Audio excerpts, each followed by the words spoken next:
Assalamualaikum warahmatullahi wabarakatuh teman-teman.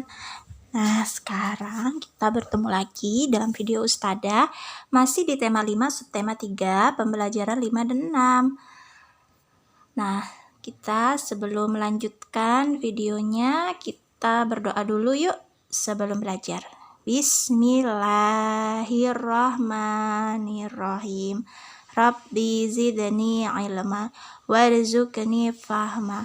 Ya Allah, tambahkanlah kepadaku ilmu dan berilah aku pemahaman yang baik. Oke, selanjutnya kita ke pengamalan sila kelima Pancasila.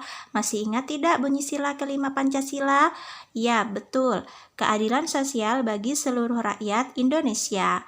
Nah, lambang sila kelima adalah padi dan kapas.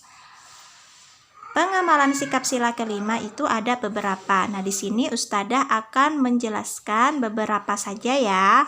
Nah, yaitu yang pertama, memberikan bantuan kepada yang membutuhkan. Nah, kita harus selalu peduli dengan orang lain, dengan tetangga, dengan teman kita, dan sesama manusia. Nah, kita juga harus peduli kepada hewan, kepada tumbuhan, ya teman-teman. Nah, karena Allah sangat sayang kepada hamba-hambanya yang menyayangi hamba lainnya. Kemudian ada bekerja sama membersihkan sekolah. Misalnya kalau di sekolah kita bekerja bakti, ya berdiskusi, nah musyawarah, nah itu juga adalah bentuk kerjasama. Kita sebagai makhluk sosial itu tidak bisa mengerjakan atau tidak bisa hidup sendirian. Kita membutuhkan orang lain. Kita membutuhkan bantuan orang lain. Nah, yang ketiga, pergantian saat bermain. Ketika teman-teman bermain di sekolah maupun di lingkungan rumah, hendaknya teman-teman tidak berebut mainan. Hendaknya teman-teman bergantian dan meminta izin sebelum menggunakan mainan teman kita. Nah, itu adalah pengamalan sila kelima Pancasila. Selanjutnya, Ustadzah akan membacakan puisi.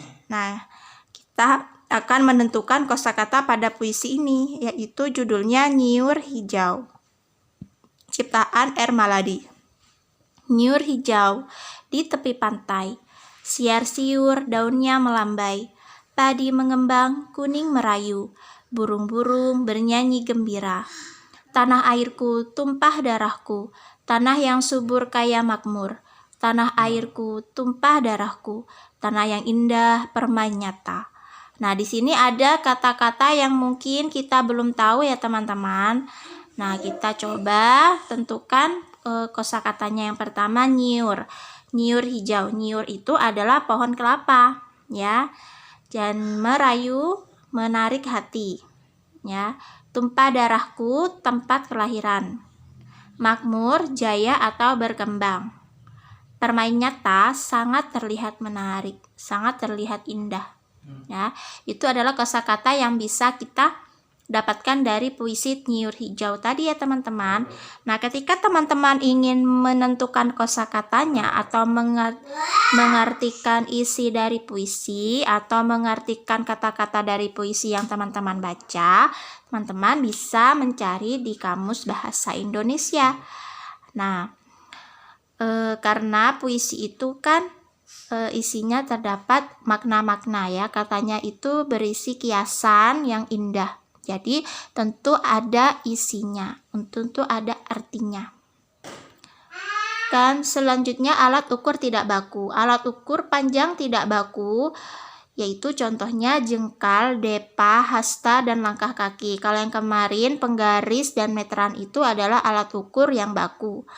Nah, di sini Ustadzah akan menjelaskan alat ukur yang tidak baku. Jengkal, hasta, dan depa merupakan satuan pengukuran dari penggunaan lengan. Sedangkan langkah kaki merupakan satuan pengukuran dari rentang telapak kaki. Satu jengkal adalah ukuran panjang rentangan dari ibu jari ke ujung jari kelingking. Satu hasta adalah ukuran panjang dari siku sampai ujung jari tengah. Nah, seperti apa ya kita mengukurnya? Nah, di sini sudah ada gambar ya.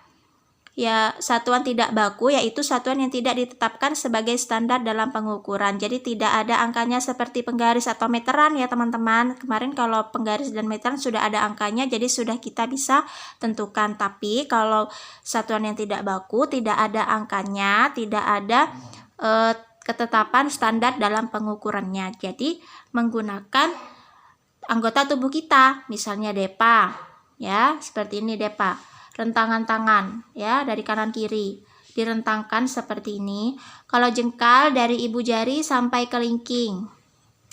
Kalau hasta dari siku sampai ujung jari. Langkah kaki menggunakan telapak kaki. Nah, bisa juga menggunakan tali. Jadi teman-teman, tugasnya teman-teman mengukur benda-benda yang ada di rumah teman-teman dengan menggunakan satuan yang tadi ya, ukur tidak baku. Difoto saat pengukurannya dan ditulis hasilnya di buku kalian. Soalnya di bawah ini ada 4. Meja tamu atau meja makan boleh pakai meja tamu atau pakai meja makan.